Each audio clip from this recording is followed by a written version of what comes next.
Hi అండి, అందరికీ నమస్తే. Welcome back to our channel. It's me Naga. మీకు విషయం తెలుసా, మనిషి హ్యాపీగా ఉన్నా లేకున్నా కానీ ప్రశాంతంగా మాత్రం ముందు ఉండాలండి. అవునా కదా? మరి అలా ప్రశాంతంగా ఉండాలంటే మనం ఏం చెయ్యాలి, ఏం చేయకూడదు, ఎలా ఉండాలి, ఎలా ఉండకూడదు, మన లైఫ్లో కొత్తగా ఏం యాడ్ చేసుకోవాలి, మన లైఫ్లోంచి వేటిని దూరం చేసుకోవాలి, వీటన్నిటిని కూడా ఈరోజు వీడియోలో తెలుసుకుందామండి. మీకు ఈ వీడియో పూర్తిగా ఎండింగ్ వరకు చూడండి, మీకు ఖచ్చితంగా నచ్చుతుంది. ఇందులో పాయింట్స్ ఏదో ఒకటి మీకు ఖచ్చితంగా లైఫ్లో ఉపయోగపడుతుంది. కాబట్టి ప్రతి పాయింట్ కూడా చాలా ఇంపార్టెంట్ అయింది. వీడియో ఎండింగ్ వరకు చూడండి. ఇక ఆలస్యం చేయకుండా వీడియోలోకి వెళ్ళిపోదాం. ఫస్ట్ పాయింట్ ఏంటంటే, మనకి చేయటానికి ఒక పని ఉండాలండి. మనం ఎందుకోసం బ్రతుకుతున్నాం, దేనికోసం బ్రతుకుతున్నాం అనే క్లారిటీ ఖచ్చితంగా ప్రతి మనిషికి ఉండాలండి.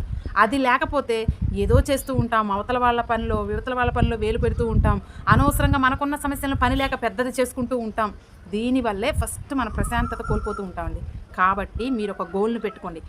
ఆ గోల్ని రీచ్ అయ్యే వరకు కూడా దాని మీద ఫోకస్ పెడుతూ ఉండండి. చెయ్యడానికి ఒక పని, మనం దేనికోసం బ్రతుకుతున్నాం, ఎందుకోసం చేస్తున్నాం అనే ఒక క్లారిటీ ఉంచుకోండి. ఇక నెంబర్ 2, మాటల్ని ఫస్ట్ తగ్గించండి. ఆ స్పీడ్ని పనితనంలో చూపించండి. ఎందుకంటే మాటల ద్వారా ఎన్నో పనులు ఆగిపోతాయి, ఎన్నో సమస్యలను కొని తెచ్చుకుంటూ ఉంటాం. కాబట్టి మాటలను తగ్గిస్తే ఆటోమేటిక్గా మనకున్న ప్రాబ్లమ్స్ కూడా తగ్గుతాయి, మన పనులు చకచక అయిపోతాయి. దానివల్ల మన టెన్షన్ తగ్గిపోతుంది, సమస్యలు రాకపోతే మనం కూడా ప్రశాంతంగా ఉంటాం. అవునా కదా? కాబట్టి ఫస్ట్ నోటికి తాళం వేయండి. మాట్లాడిన చోట, అవసరమైన చోట మాత్రమే నోరు విప్పండి. అనవసరంగా మీ ఎనర్జీని, మీ టైంని వేస్ట్ చేసుకోకండి. కాబట్టి మాటలను తగ్గించండి, పనితనాన్ని పెంచండి. ఇక నెంబర్ 3, మిమ్మల్ని చెడగొట్టే వాళ్ళకి, మీరంటే ఈర్ష్యపడే వాళ్ళకి, నెగిటివ్గా మాట్లాడే వాళ్ళకి చాలా అంటే చాలా దూరంలో ఉండండి. ఎందుకంటే మనం ఎంత స్ట్రాంగ్గా ఉన్నా, ఎంత కాన్ఫిడెంట్గా ఉన్నా వాళ్ళ మాటలతోటి మనల్ని తప్పుదోవ పట్టిస్తూ ఉంటారు. కాబట్టి వాళ్ళని పసిగట్టి ముందు వాళ్ళకి దూరంగా ఉండండి. ఆటోమేటిక్గా ప్రశాంతత మిమ్మల్ని వెతుక్కుంటూ వస్తుంది. ఇక నెంబర్ 4, ఏ పనినైనా సరే వాయిదా వేయటం మానేయండి. ఇప్పుడే, ఈ క్షణమే, ఈ రోజే మంచి రోజు అని చెప్పేసి పని స్టార్ట్ చేయండి. అది సక్సెస్ అవ్వనివ్వండి, ఫెయిల్యూరే అవ్వనివ్వండి, పని మాత్రం ముందు స్టార్ట్ చేయండి. ఈ వాయిదా వేయటం వల్ల దానికి అవాంతరాలు వచ్చి, లేదా ఏదో అవతల వాళ్ళు పుల్లలు పెట్టి ఆ పని ఆగిపోతుంది. దానివల్ల మనకు టెన్షన్ పెరిగిపోతుంది, ఇరిటేట్ వస్తూ ఉంటుంది, మన ప్రశాంతతను మనమే కోల్పోతూ ఉంటాం. కాబట్టి మీ మనసు ఏదైతే చెప్తుందో అది వినండి. మన మనసు మనల్ని ఎప్పుడూ మోసం చేయదు. పక్క వాళ్ళైనా మోసం చేస్తారేమో కానీ మన మనసు మనల్ని మోసం చేయదు. కాబట్టి మీ మనస్సాక్షి ఏం చెప్తుందో విని ఆ పనిని ఖచ్చితంగా వాయిదా వేయకుండా స్టార్ట్ చేయండి. ఇక నెంబర్ 5, ఖర్చులు కాస్త తగ్గించండి, సేవింగ్స్ని పెంచండి. ఫ్యూచర్లో డబ్బుతో చాలా అవసరాలు ఉన్నాయండి. డబ్బు లేకపోతే మనం దేనికి పనికి రావట్లేదండి. ఈ డబ్బు లేకపోవటం వల్లే ఆ డబ్బు సంపాదించే ఆరాటంలో, ఉరుకులు పరుగుల్లో మన యొక్క మనశ్శాంతిని కోల్పోతూ ఉన్నాం. మన ఆరోగ్యాన్ని దెబ్బతినేలా మన లైఫ్ స్టైల్ ఉంటూ ఉంది.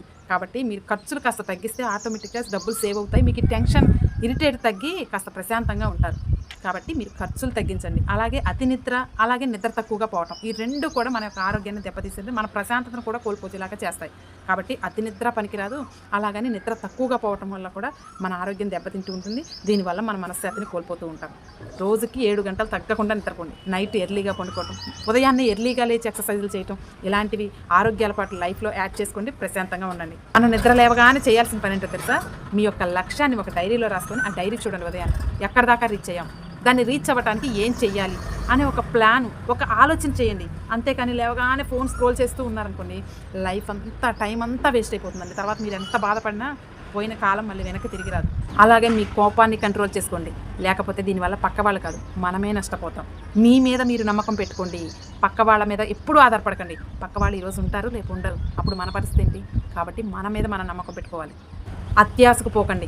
దీనివల్లే మన మనశ్శాంతిని చాలా వరకు దూరం చేసుకుంటూ ఉన్నాం. తృప్తి అనేదే ఉండదు. కాబట్టి అత్యాశను దూరం చేసుకోండి. మీ మీద మీరు నమ్మకం పెట్టుకోండి, పక్క వాళ్ళ మీద కాదు. పక్క వాళ్ళ మీద ఆధారపడటం వల్లే మనకు ఆ ఎక్స్పెక్టేషన్స్ ఫుల్ఫిల్ అవ్వకపోవటం వల్లే మనం మనశ్శాంతిగా లేకుండా ఉంటున్నాం. కాబట్టి మీ మీద మీరు నమ్మకం పెట్టుకోండి. అలాగే నెగిటివ్ థాట్స్ని దూరం చేసుకోండి. మీరు కనుక పాజిటివ్గా ఆలోచించడం మొదలుపెట్టారు అంటే మీరు మనశ్శాంతికి చాలా దగ్గరగా ఉన్నారని అర్థం. ప్రతిదీ కూడా ఏం జరిగినా సరే అది నా మంచికి అనుకోండి. నెక్స్ట్ చాలా ఇంపార్టెంట్ అయిన పాయింట్ అంటే అక్రమ సంబంధాలు. పరాయి మగాడు మనతో ఎంత క్లోజ్గా, ఎంత చనువుగా ఉన్నా తన భార్యను మాత్రం వెండి పళ్ళెంలో చూస్తాడండి. అందులో పచ్చడి మెతుకులు తిన్నా శుభ్రంగా కడిగి భద్రంగా దాచుకుంటాడు. కానీ పరాయి ఆడదాన్ని ఎప్పుడు కూడా ఒక విస్తరాకులాగే చూస్తాడు.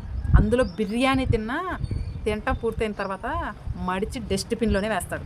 ఈ విషయం బాగా గుర్తుపెట్టుకొని అతను క్లోజ్గా ఉన్నాడు, మనకి చాలా ఇంట్రెస్ట్ చూపిస్తున్నాడు, మనకి చాలా పెట్టి పోషిస్తున్నాడు అని చెప్పేసి అక్రమ సంబంధాలు పెట్టుకున్నారనుకోండి, చివరికి కుళ్ళి ఏడ్చే టైం మన లైఫ్లో ఖచ్చితంగా ఉంటుంది. మనతో పాటు మన పిల్లలు కూడా రోడ్లు పాలవుతారు. కాబట్టి ఈ ఇంగితం ఉండాల్సింది ఫస్ట్ ఆడవాళ్ళకి. ఆడవాళ్ళు కనుక చాలా స్ట్రాంగ్గా ఉండి ఆదిశక్తిలా ఉంటే ఏ మగాడు కూడా మన మీద చెయ్యి వేయలేడు, పొల్లెత్తి మాట అనలేడు. ఓకేనా? ఈ అక్రమ సంబంధాలు కాస్త తగ్గించుకుంటే ముందు మన లైఫ్ చాలా పీస్ఫుల్గా ఉంటుంది. అలాగే మీ లైఫ్లో ఈగోల్ని తగ్గించుకోండి. మన లైఫ్లో ఈగో దూరం అయితేనే మనశ్శాంతి దగ్గర అవుతుంది. ఈ విషయాన్ని బాగా గుర్తుపెట్టుకోండి. అలాగే పిసినారితనం కూడా పనికిరాదండి. ఎక్కడ పెట్టాలో అక్కడ పెట్టాలి, ఎక్కడ తగ్గించాలో ఖర్చులు అక్కడ తగ్గించాలి. ప్రతిదీ పిసినారితనం చేసామనుకోండి లైఫ్లో చాలా కోల్పోతాం, దాంతోపాటు మనశ్శాంతిని కూడా కోల్పోతాం. అలాగే మిమ్మల్ని నమ్మిన వారిని లైఫ్లో ఎప్పుడూ కూడా మోసం చేయకండి. పోనీ మనల్ని నమ్మిన వారు మోసం చేశారా, అది కూడా మన మంచికి అనుకుందాం. కానీ మనల్ని నమ్మిన వారిని మాత్రం జీవితంలో మోసం చేయకండి. ఆటోమేటిక్గా మనశ్శాంతి మనల్ని వెతుక్కుంటూ వస్తుంది. అలాగే అనవసరమైనటువంటి మాటలు, అర్థం లేనటువంటి విషయాలకు మీరు అస్సలు స్పందించకండి. అలాంటి సందర్భాల్లో మనం మౌనం అనే పెద్ద ఆయుధాన్ని వాడదామండి. అదే మనకు మనశ్శాంతిని తెచ్చిపెడుతుంది. అలాగే జీవితంలో కొన్ని వదిలేయటం నేర్చుకోండి. ఏం వదిలేయాలో తెలుసా? మన యొక్క సమస్యల్ని వదిలేయాలి, మన యొక్క బాధల్ని వదిలేయాలి. వాటి గురించి పదే కూర్చొని ఆలోచించడం వల్ల ఏ సమస్య కూడా పరిష్కారం అవ్వదు. ఎప్పుడైతే మనం వదిలేసి ప్రశాంతంగా కుదుటుగా కూర్చుంటామో అప్పుడు చటక్కన మన మైండ్లోకి ఒక ఆలోచన వస్తుంది, సమస్యలు పరిష్కారం అవుతాయి, బాధల నుంచి బయటపడతాం. కాబట్టి వదిలేయటం నేర్చుకోండి, ప్రశాంతంగా మనశ్శాంతిగా ఉంటారు. అలాగే ఎక్కడ విషయాలు అక్కడే మర్చిపోండి, ముందు మీరు ప్రశాంతంగా ఉంటారు. దీంతోపాటు మీరు నిద్ర లేవగానే చేయాల్సిన పని ఏంటో తెలుసా? ఈరోజు నేను చాలా హ్యాపీగా ఉన్నాను, చాలా ప్రశాంతంగా ఉన్నాను, ఎన్ని సమస్యలు వచ్చినా సరే నా ప్రశాంతతను మాత్రం దూరం చేసుకోను అని ఒక్క మాట అనండి. అదే మీకు పాజిటివ్ ఎనర్జీని తెచ్చిపెడుతుంది, మీరు ప్రశాంతంగా ఉండేలా చేస్తుంది. అలాగే మన జీవితంలో ఎంత పెద్ద సమస్య వచ్చినా సరే, ఎంత పెద్ద బాధ వచ్చినా సరే మన మనసును తాకూడదు. ఇక్కడ వరకే తీసుకోండి. ఏ సమస్యనైనా సరే బ్రెయిన్తో ఆలోచించండి, ఆ సమస్యను పరిష్కారం చేసుకోండి. మనసు దాకా తెచ్చుకొని మీ మనశ్శాంతిని కోల్పోకండి. అలాగే ఎంత పెద్ద సమస్య వచ్చినా సరే దాన్ని మీ యొక్క ఎమోషన్స్తో ముడిపెట్టకండి.